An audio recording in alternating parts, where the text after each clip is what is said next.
INEC, go to do your job.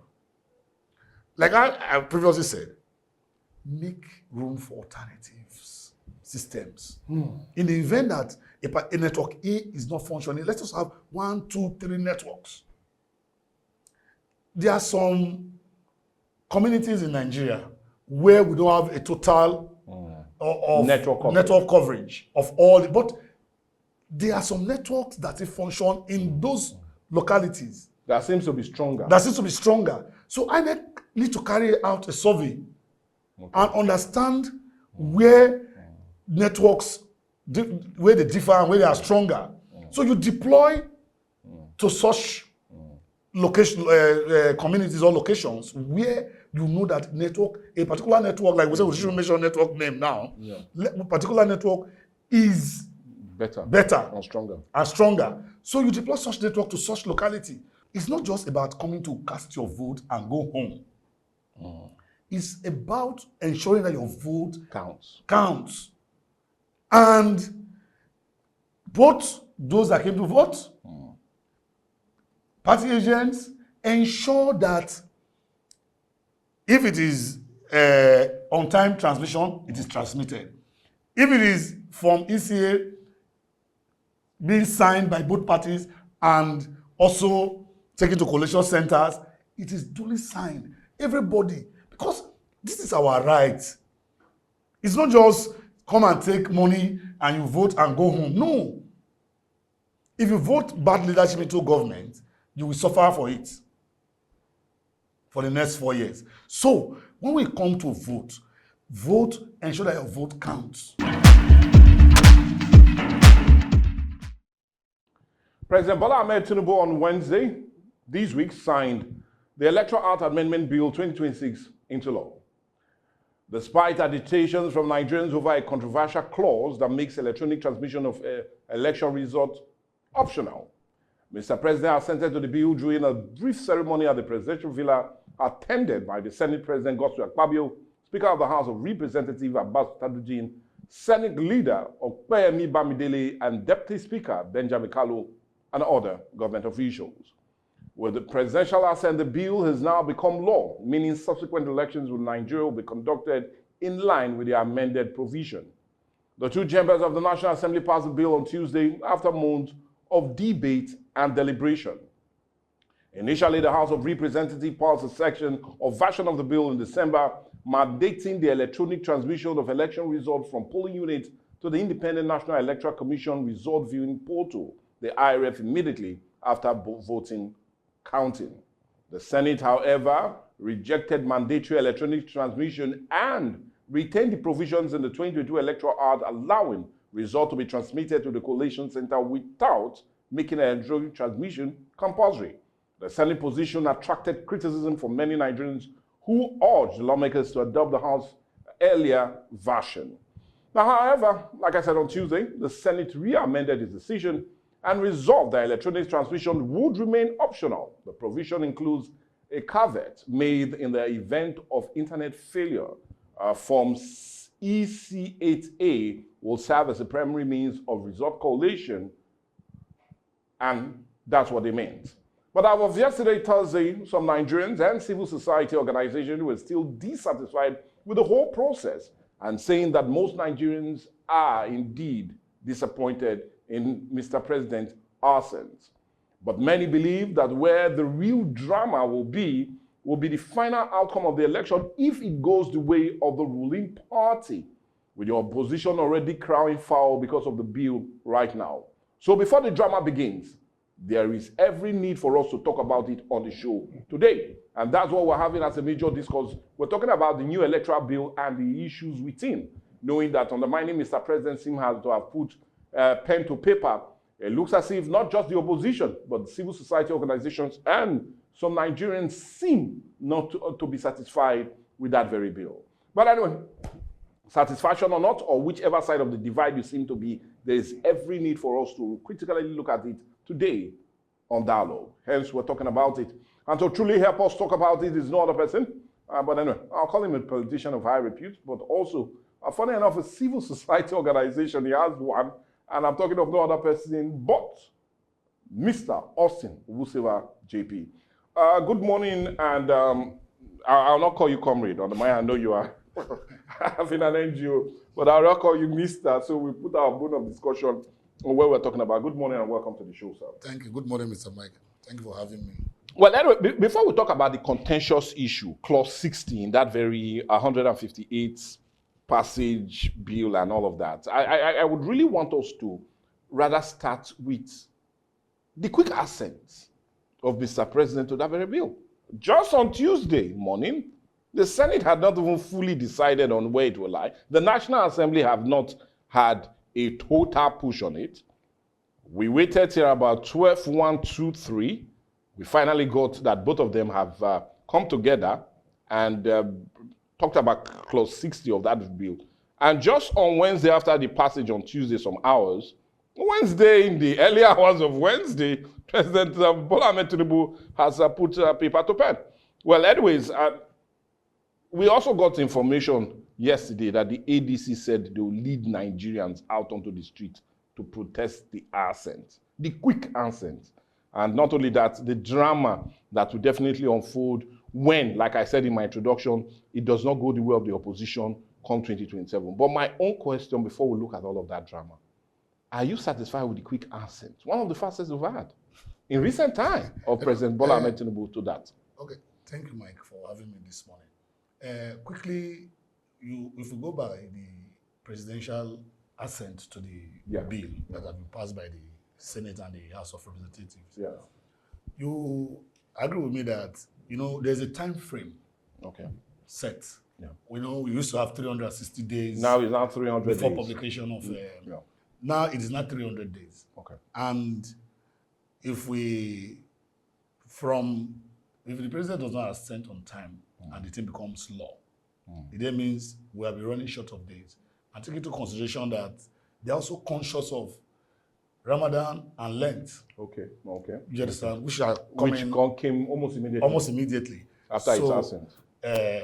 There's a need for there was a need for the president to assent to that bill, going by the days allowed for INEC to make publication for the elections. So you feel that was the very reason President Bola Ahmed Tinubu assented? There's no reason that there's a more cogent reason. Could he? I'm just asking. Could he not have waited maybe a week, irrespective into Ramadan, into the Lenten season, at least to give enough give and take, especially with the opinion of the public? We must put these things into consideration, particularly when Nigeria is the dominant Muslim and Christian society. Okay. And these are Muslim and Christian lawmakers, but program that we have been observing over the years, Lent and Ramadan. So there was a need for the president to assent. So are you saying? Let me get you clearly. Are you saying the lawmakers cannot go back because of that Lenten and Ramadan period?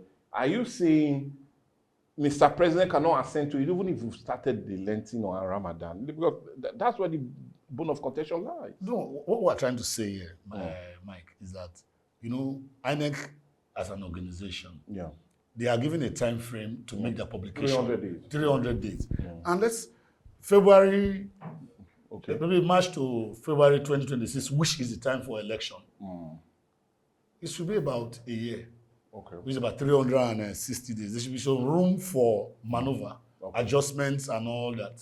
So, hence, the law, the hastiness with which both houses passed the law. And there was also protests by Nigerians, civil society organizations, stakeholders, and opposition political parties.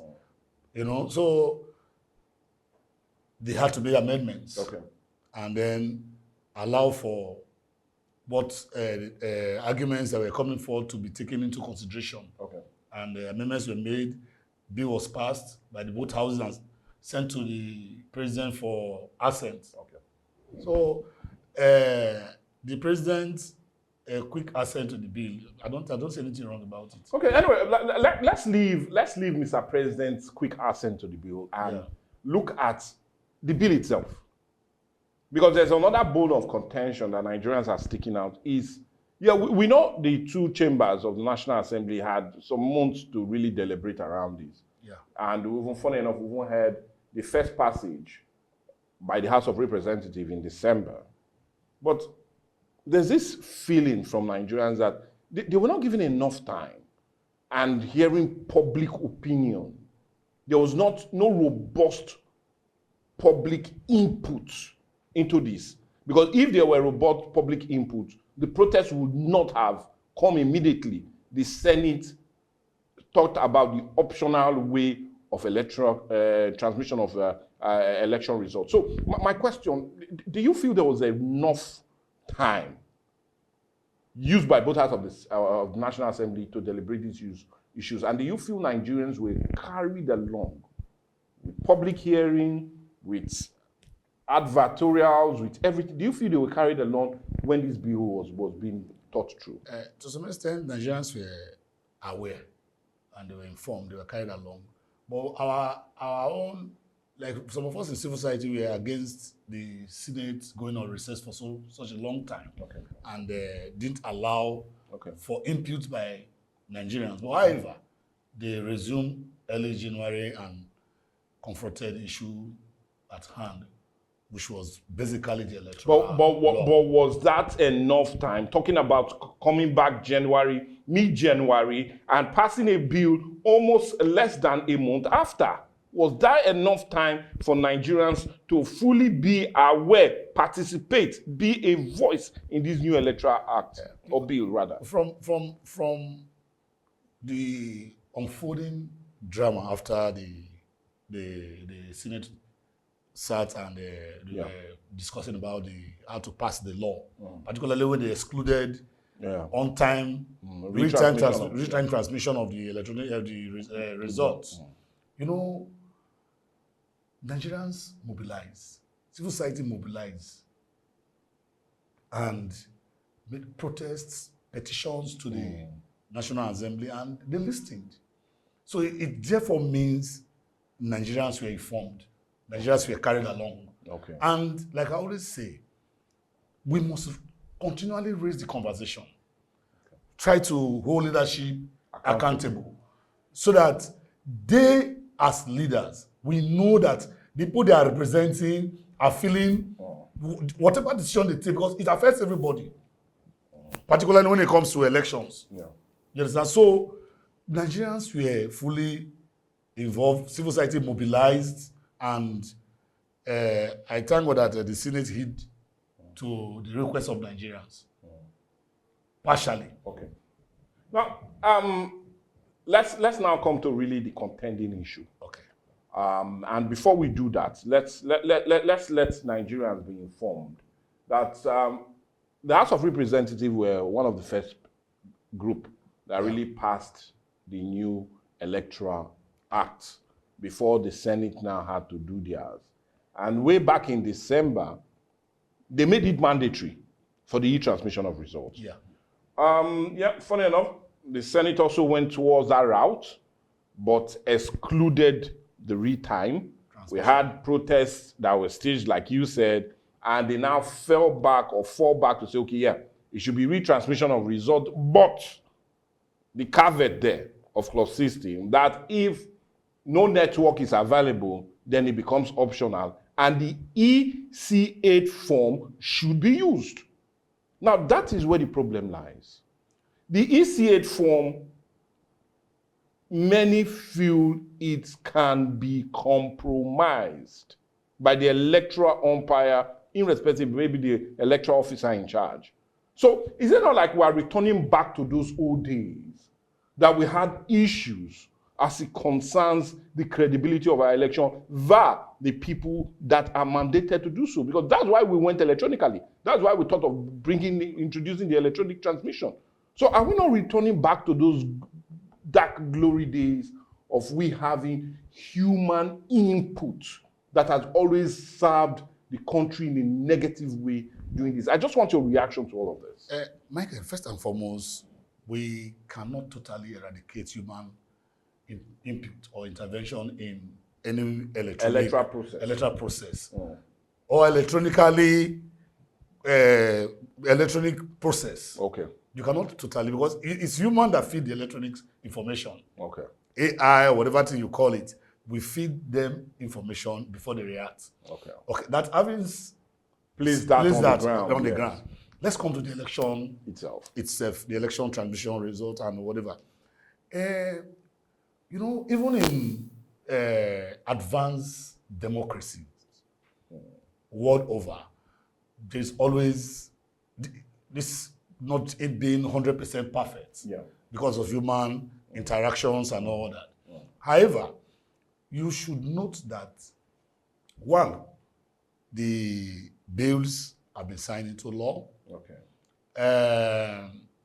INEC as an organization have to be responsible to run the electoral process.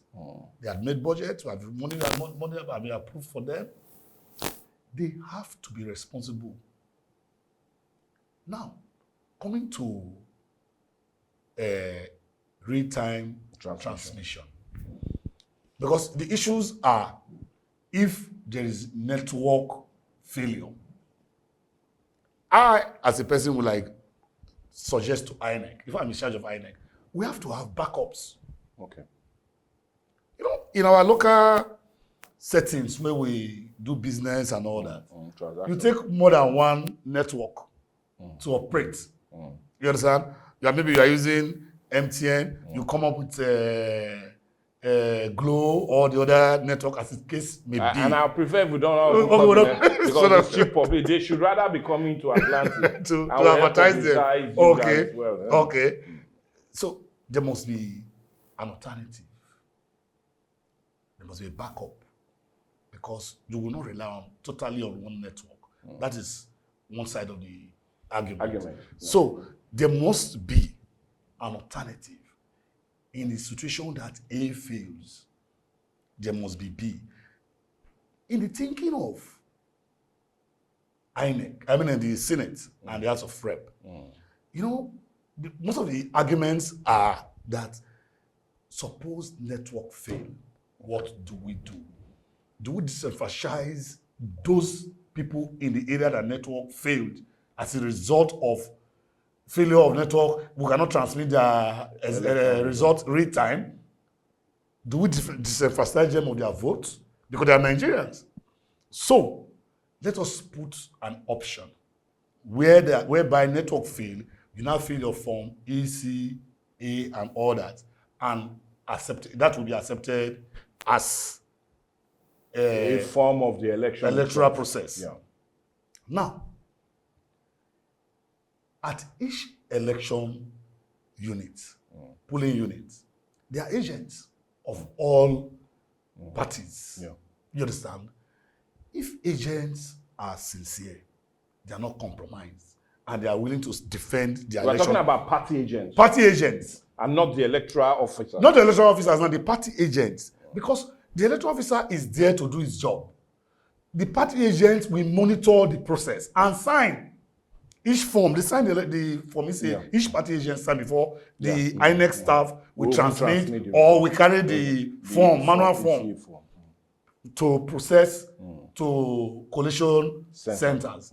So, if party agents are on ground and everybody is willing to work for its or her party genuinely, so I don't see any reason where somebody will now compromise the system.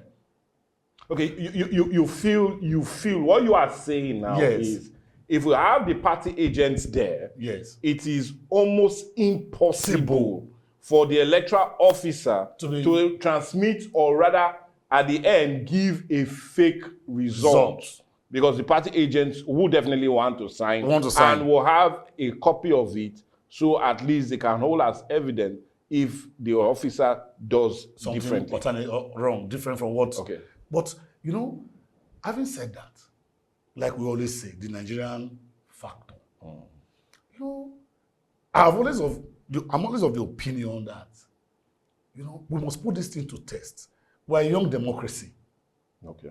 We must continually, try to advance our system. Put what we practice, what we did in 2023 cannot be replicated in 2027. It's not possible. And going forward, we must graduate from one position to another progressively. So now we have come with two options. A real-time transmission and a manual transmission of results. Now, the umpire should be the people Nigerians will now focus on, hold responsible. INEC. Because INEC, we have given you every tool to function properly. You understand what I'm saying? INEC have been given all the necessary tools. So, INEC, go to do your job. Like I previously said, make room for alternatives, systems. In the event that a network A is not functioning, let us have 1, 2, 3 networks. There are some communities in Nigeria where we don't have a total of network coverage of all, but there are some networks that function in those localities. That seems to be stronger. So INEC need to carry out a survey and understand where networks, where they differ and where they are stronger. So you deploy to such location, communities or locations where you know that a particular network, like we said, we should mention network name now. A particular network is better and stronger. So you deploy such network to such locality.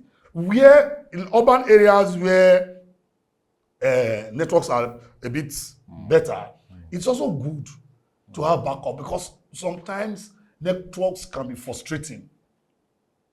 You understand? And I pray that we don't come to a situation where we will now come to about system glitches, because it's at this time in Nigeria we should be able to overcome such processes. Okay, now, talking about such processes, because I'll still come to you on that, because we still have the opposition crying foul and red or blue murder on account of this.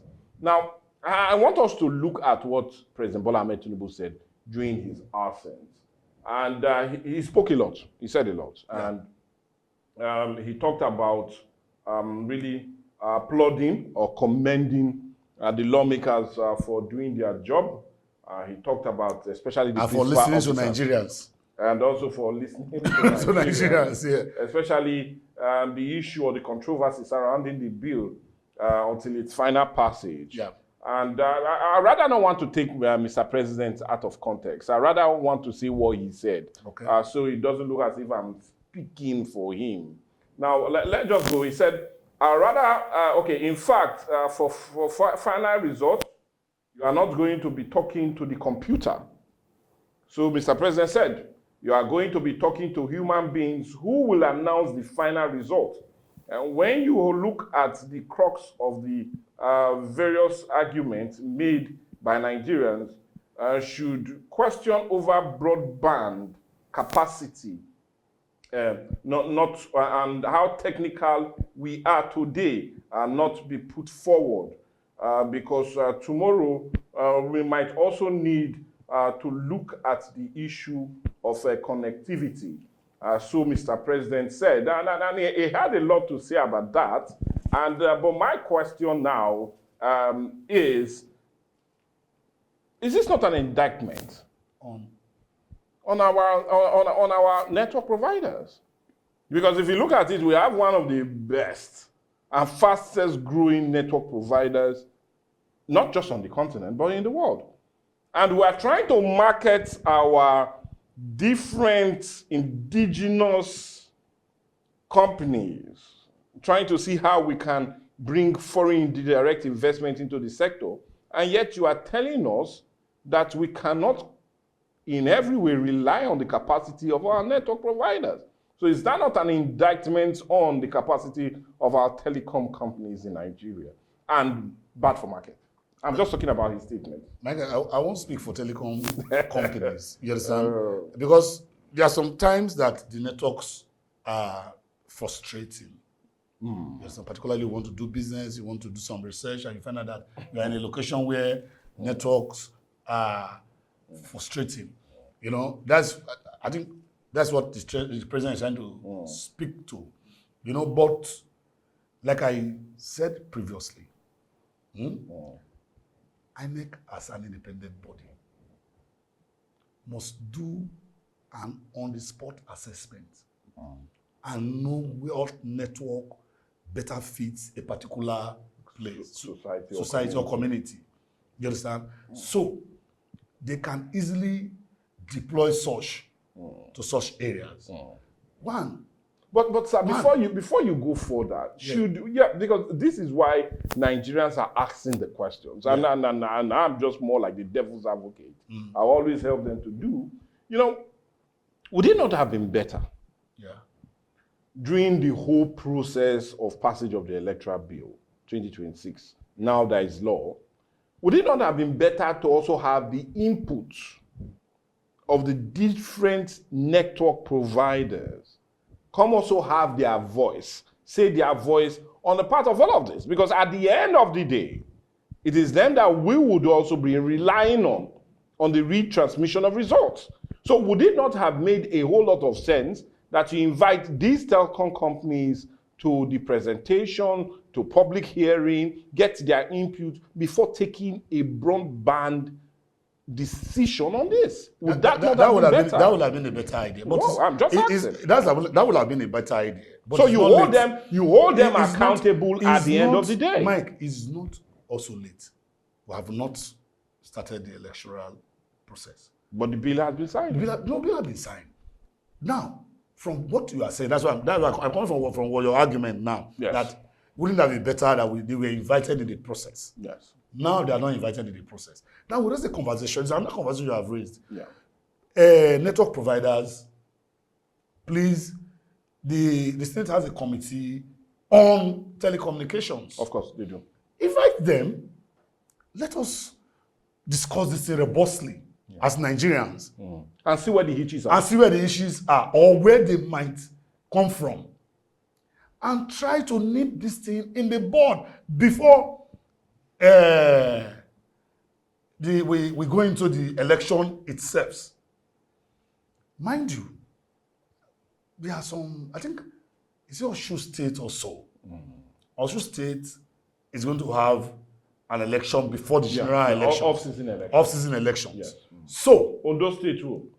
So, this particular electoral act that has been signed into law by the president will be put to test in these two off-season elections.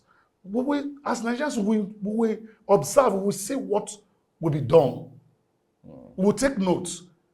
Now, you have raised a very good conversation. Let us look. If the Senate omitted that, it is good to bring the telecom providers. You understand? INEC itself.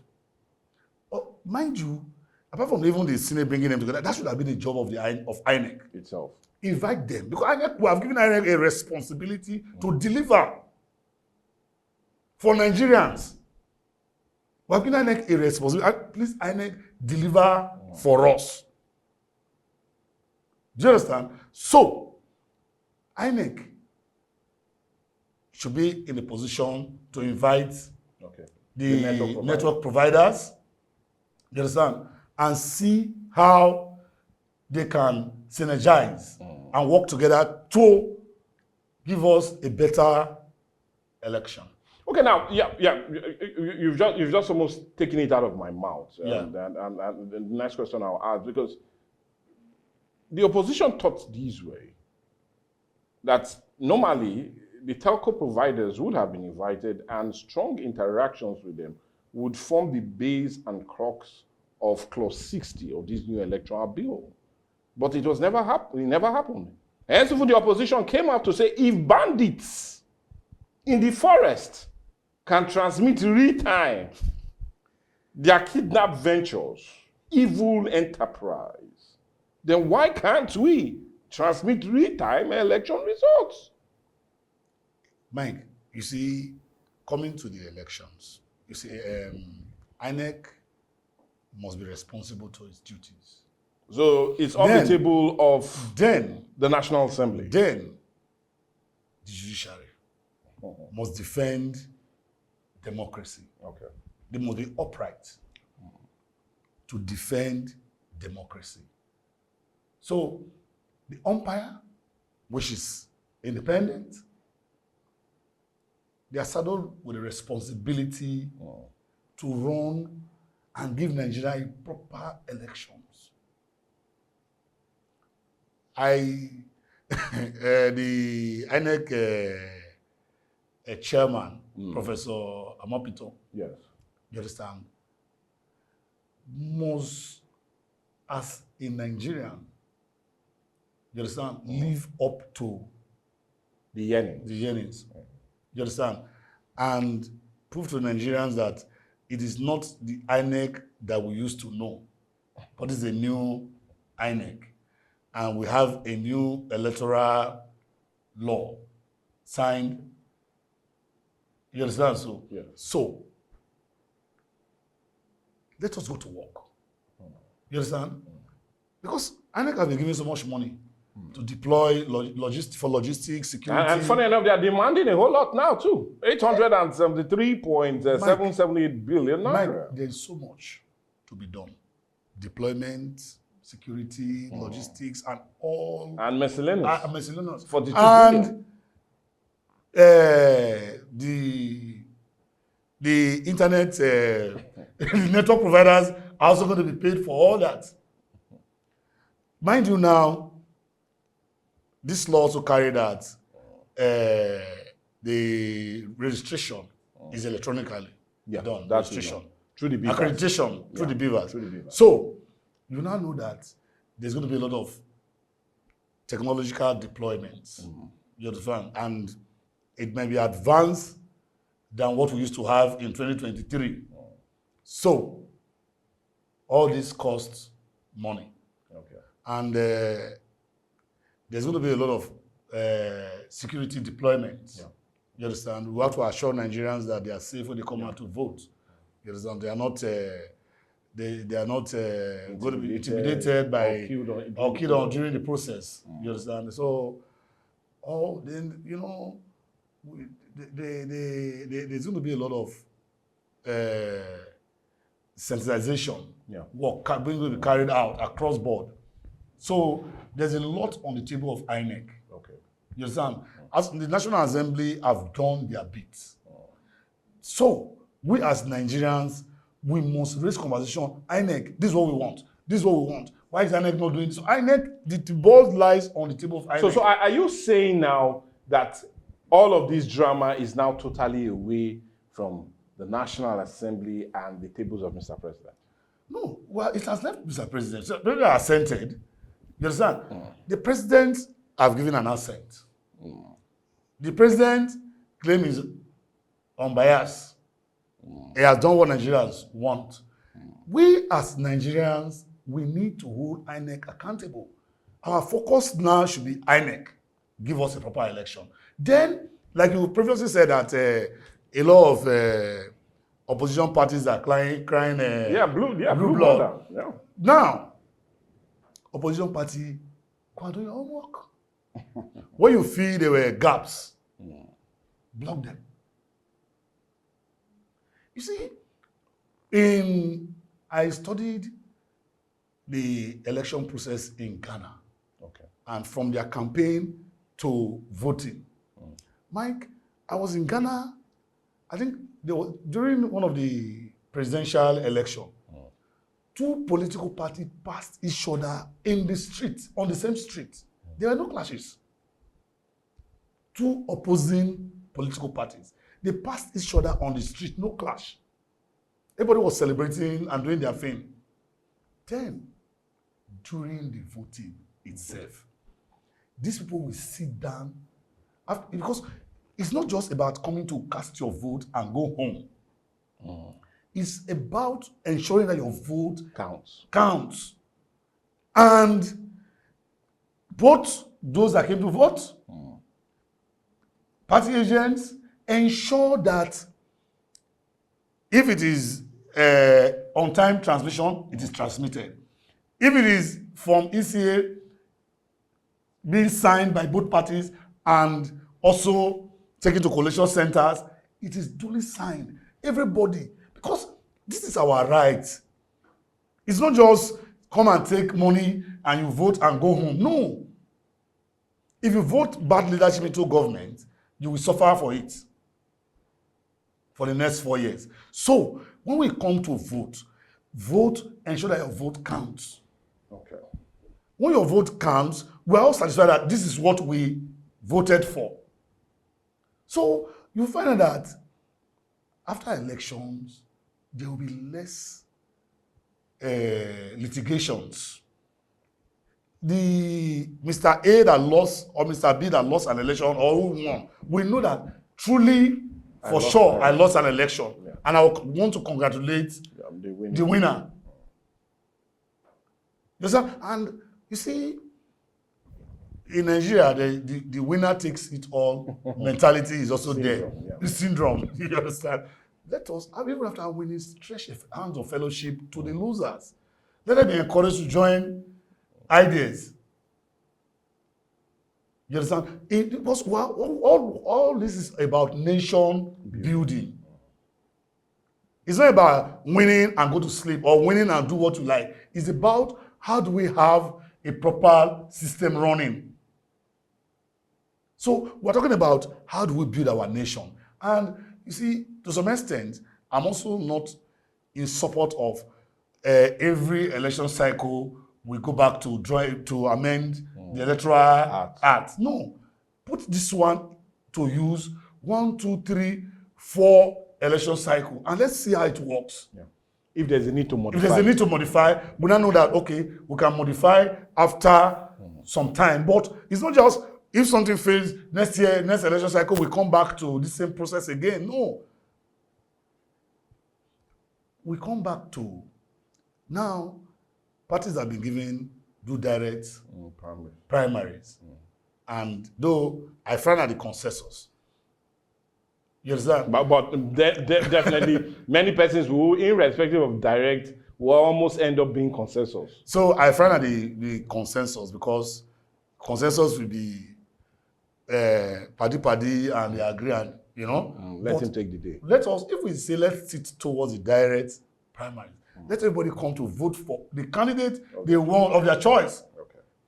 Now, I know time is not a friend. We'll be talking for close to an hour now, and we need to really wrap things up quickly. But I will not let you wrap up if we do not understand the feelers coming from not just civil society organization, but the opposition. Now, some couple of hours ago, the Arewa Consultative Forum, which is almost like the mouthpiece of the North, came out to commend President Bola Ahmed Tinubu for truly signing or putting pen to paper on this new Electoral Act 2026 as amended bill.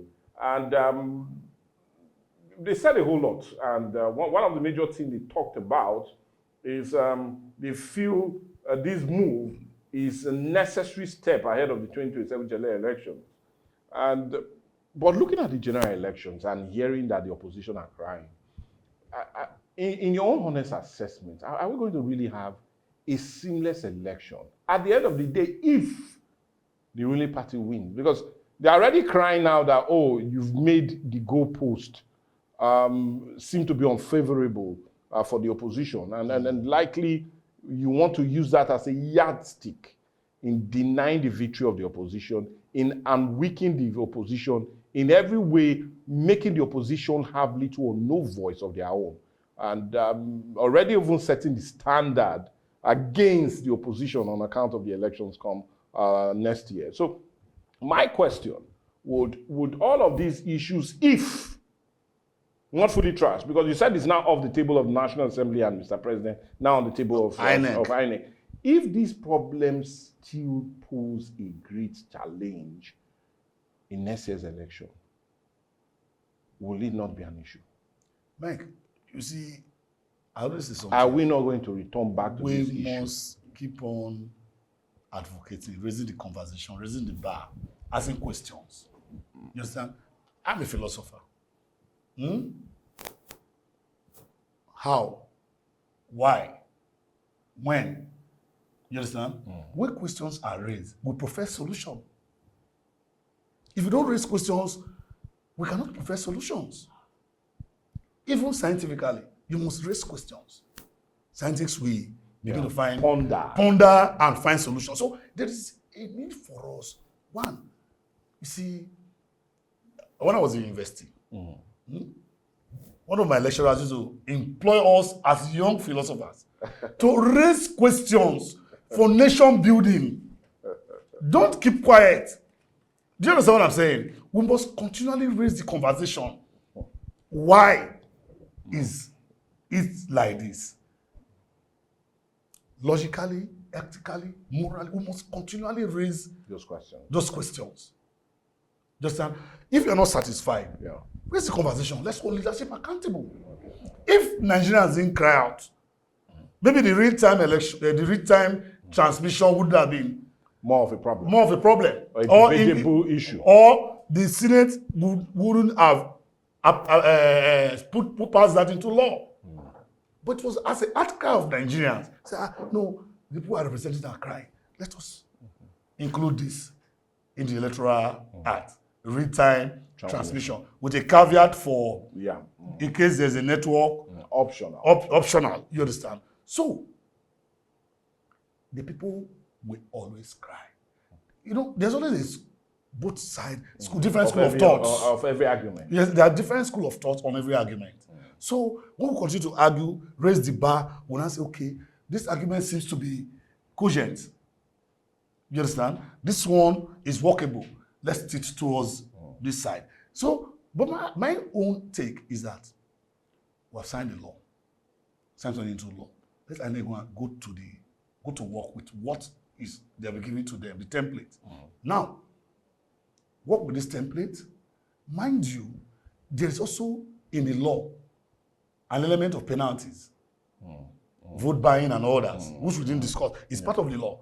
So when people are sanctioned for doing something wrong, it will serve as a deterrent for others not to do same.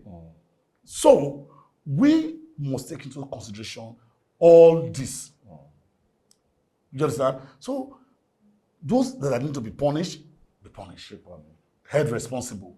Then, like I told you earlier, the judiciary must stand up to itself and be really independent to defend our democracy.